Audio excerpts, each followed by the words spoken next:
did research on some other companies, and a few of them were no longer in existence. And the reason I picked Kitchen and Bath, I read the reviews. They were excellent, and most were very, very good. I liked the fact that they had been in business for a long time, so I figured that they would be staying around to complete the job here. I felt that the pricing was very fair, and I think the value was all that I could have wanted. All the tradespeople were tops.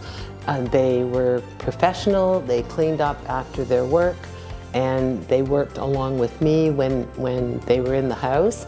And I couldn't ask for a better team of people. I come down in the morning to have my coffee, and it puts a smile on my face. Yeah, I think the kitchen's fabulous. I couldn't be happier. And the team that worked and put this together, I can't say enough thank you to all of them.